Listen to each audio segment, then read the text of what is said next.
കൈക്കൂലി കേസിൽ deputy labour commissioner അടക്കം 4 പേർ അറസ്റ്റിൽ. കെട്ടിട നിർമ്മാതാക്കളിൽ നിന്നും കൈക്കൂലി വാങ്ങുന്നതിനിടെയാണ് arrest. Deputy chief labour commissioner A K. പ്രതാപനാണ് അറസ്റ്റിലായത്. വിവരങ്ങളുമായി ഉമേഷ് ചേരുന്നുണ്ട്. ഉമേഷ്, എന്താണ് വിവരങ്ങൾ?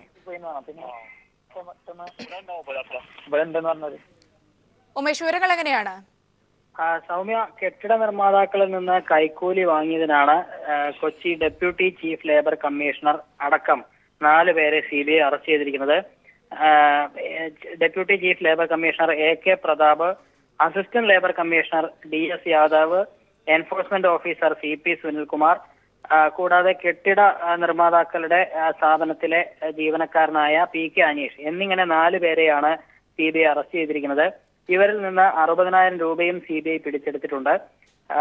ഇവർക്ക്, അതായത് കെട്ടിട നിർമ്മാതാക്കൾ ഇവർക്ക് ഈ ഉദ്യോഗസ്ഥർക്ക് കൈക്കൂലി നൽകവെയാണ് CBI പിടികൂടിയത്. പലപ്പോഴും ഇത്തരത്തിൽ കെട്ടിട നിർമ്മാണത്തിന് അന്യസംസ്ഥാന തൊഴിലാളികളാണ് ഈ ജോലികൾ ചെയ്യാറുള്ളത്. എന്നാൽ ഇവരെ ജോലിക്ക് നിയോഗിക്കുമ്പോൾ ഇവർക്ക് വേണ്ട സൗകര്യങ്ങൾ, അടിസ്ഥാന സൗകര്യങ്ങൾ ചെയ്തു കൊടുക്കണം എന്നുള്ളതാണ് നിബന്ധന.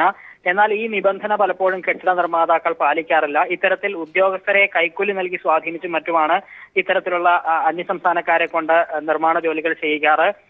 ഇപ്പോഴും അത് തന്നെയാണ്. കൊച്ചിയിൽ ഈ കെട്ടിട നിർമ്മാതാക്കൾ ഇത്തരത്തിൽ അന്യസംസ്ഥാനക്കാരെ ഉപയോഗിച്ച് നിർമ്മാണ പ്രവർത്തികൾ നടത്തുമ്പോൾ ഉദ്യോഗസ്ഥർക്ക് കൈക്കൂലി നൽകുകയാണ്. അവരെ സ്വാധീനിച്ചുകൊണ്ടാണ് ചെയ്യാൻ ശ്രമിച്ചത്.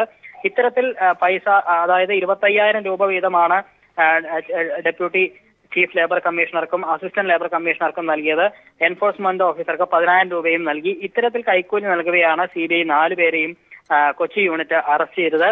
ഇവരെ കോടതിയിൽ ഹാജരാക്കി ഈ മാസം 19 വരെ റിമാൻഡ് ചെയ്തിട്ടുണ്ട്. 4 പേരെയും CBI കസ്റ്റഡിയിൽ എടുക്കുമെന്നാണ് അറിയിച്ചിട്ടുള്ളത്. ഇവരെ കസ്റ്റഡിയിൽ വിട്ടുകിട്ടുന്നതിനുള്ള അപേക്ഷ അടുത്ത ദിവസം തന്നെ കോടതിയിൽ നൽകും. സൗമ്യ, ഉമേഷാണ് വിവരങ്ങൾ നൽകിയത്. മറ്റു വാർത്തകളിലേക്ക് വളരെ വേഗം എത്താം.